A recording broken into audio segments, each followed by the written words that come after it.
Hola, ¿cómo están? Habla Roy Campos. Hoy es el último día de enero de 2022, 31, lunes 31 de enero de 2022, y como cada lunes hacemos una recopilación de cuáles fueron las noticias que en la semana previa, última semana de enero, interesaron más a los mexicanos. Hubo muchas noticias, ¿no? Incluso algunas van a seguir esta semana porque tienen un seguimiento, una continuidad, y vamos a ver qué resulta esta semana. Pero, por ejemplo, la noticia que más interesó fue algo con lo que iniciamos la semana muy fuerte y muy trágico. El asesinato de la periodista Lourdes Maldonado en el municipio de Tijuana, lo cual hacía que en menos de 8 días hubiera dos asesinatos de periodistas y generó una reacción fuerte en todo el país de marchas de periodistas. Los periodistas se unen normalmente y con toda razón porque es un ataque a la libertad de prensa, libertad de expresión, a la democracia incluso, y son dos seguidas. No se ha aclarado qué fue lo que pasó en ninguno de los dos casos, así que tenemos ahí en el municipio de Tijuana un problema fuerte. Y esta semana fue el asesinato, desgraciadamente, de Lourdes, ¿no? Que en paz descanse. En la segunda noticia, otra noticia importante es una continuidad que venía, el caso del bebé muerto y encontrado en una cárcel de Puebla. ¿No? Y más se ha sabido y más se ha sabido. Esta semana iniciamos sabiendo que era un bebé desenterrado, muerto de un panteón en la Ciudad de México, y las corrupciones que hay en el panteón y las corrupciones que hay en la cárcel, y hay detenidos allá en Puebla, y hay investigaciones, cesado el administrador del panteón. Y eso simplemente porque alguien se dio cuenta, ¿no? Alguien que, no de las autoridades, de la sociedad civil, se dio cuenta y lo destapó, y hubo continuidad esta semana, ¿no? Esta semana que acaba de terminar, la última de enero. Otro tema, que es un tema internacional que vivimos mucho, en todo el mundo prácticamente, fue noticia en todos los noticieros de todo el mundo, de todas las horas, el conflicto de Rusia y Ucrania. O sea, Rusia con Putin moviendo tropas y además comunicando y mandando fotos satelitales, cómo se va moviendo hacia la frontera de Ucrania, y el resto del mundo, Biden sobre todo, advirtiendo, diciendo, y la OTAN poniendo tanques por acá. Pues a nadie nos gusta. O sea, a nadie nos gusta. ¿Por qué? Porque simplemente, pues, a ver, podrían desatar un conflicto armado que afectara a las economías, ¿no? Que afectara a la vida de muchas personas.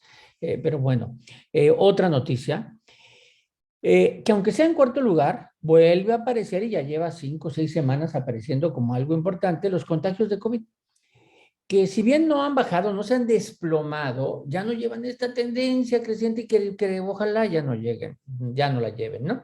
Podemos hablar por estados, unos sí, unos no, unos llegó antes, entonces en uno la curva, la ola llegó antes, ya va de bajada, en otros está apenas subiendo. Hay lugares en donde la saturación de hospitales es más fuerte que en otros lados, como Durango es más fuerte, y hay otros donde no, etcétera. El caso es que la cifra de contagios de COVID preocupa. Los muertos han subido, ahora sí. O sea, tuvimos del orden de 500 en promedio jueves, viernes, sábado. El domingo subimos de 100 muertos por primera vez desde octubre. Entonces yo creo que sí, los muertos vienen de la ola de contagios. Ahora están los muertos, bajan contagios. Esperemos que pronto bajen los muertos también. ¿Qué otras noticias podríamos hablar? Una que va a tener continuidad, los datos dados a conocer el viernes, desde el jueves en la tarde, pero el viernes, sobre las propiedades de José Ramón López Beltrán y su esposa en Houston. No hay una acusación explícita de delito, pero simplemente porque políticamente contradice un discurso de austeridad, de no opulencia, y entonces pues es una forma de decir, bueno, a ver si en la familia presidencial está pasando esto, tomemos una postura, ¿no? Pero y sí, ha sido una noticia que ha dado seguimiento. No sé si haya más información, simplemente ahorita es mostrar las casas en donde ha vivido y el estilo de vida de uno de los hijos del presidente de México. Otra noticia, eh, además del asesinato de Lourdes Maldonado, pues eso generó marchas, o sea, una noticia, las marchas que se dieron. En ese mismo tenor de la seguridad, tuvimos que se corroboró la sentencia de cadena perpetua a Chapo Guzmán en Estados Unidos, y otra es que se detuvo a Facundo Rosas, había ya una acusación, pero resulta que lo detuvieron después de otra cosa, después de que atropelló, no accidente de tránsito, y murió la mujer atropellada. Y en este evento pues, lo detienen, pero aprovechan y le aplican la detención de lo otro que lo estaban buscando. Entonces se detiene Facundo Rosas, que está acusado de otros delitos del sexenio pasado. El conflicto del CIDE, que llegó a una etapa, pues no final, pero a final de cuentas CONACYT salió con la suya. CONACYT cambia los estatutos, justifica con eso el nombramiento de un director al que no se le consideraba como que tuviera la legalidad, las quejas de los alumnos sobre todo, pero también de la comunidad de maestros y de incluso de apoyos de otros lugares del mundo para la autonomía del CIDE, pues no se hicieron esperar, pero el caso es que el CIDE pues, parece decidido. El presidente no toma posición al respecto ni se manifiesta, pero CONACYT prácticamente volvió al CIDE como una dirección en donde puede hacer lo que quiera, modificar planes de estudio, nombrar gente, quitar gente, sin necesidad de consultar con nadie. Noticias deportivas, pues tuvimos muchas noticias deportivas. A ver, los playoffs de la fútbol americano de Estados Unidos, para quien le guste, las eliminatorias rumbo a Qatar, ¿no?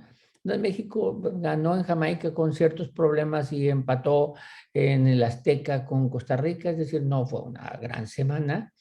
La serie del Caribe, de béisbol, ¿no? Que empezó el viernes, va a la mitad, viernes, sábado, domingo los juegos, termina el miércoles, tenemos campeón de la serie del Caribe, ahí tenemos que seguir apoyando a los Charros de Jalisco que van representando a México. Y por último, el Abierto de Australia, que empezó desde antes del que empezaron los juegos, empezó a generar atención por el asunto de la novela de Djokovic, ¿no? Él se ganó no estar.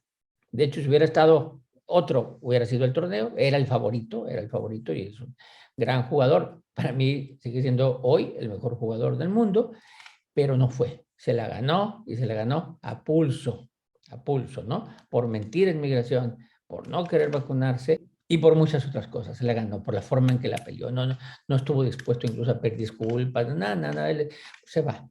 Y en ese escenario, pues Rafael Nadal gana su Grand Slam número 21 y se vuelve en el tenista que más logros ha tenido. Que ese es uno de los asuntos, ¿no? El tener más logros no significa ser el mejor tenista. Para mí no ha sido el mejor tenista que ha habido, pero es el que más Grand Slam ha ganado claramente, ¿no? En los otros deportes igual podemos decir, ¿no? Si fuera por logros, si fuera por logros, no fueran los mismos que consideramos como los mejores. Pero bueno, gracias, son las noticias de la última semana de enero de 2022, medidas por consulta Mitowski.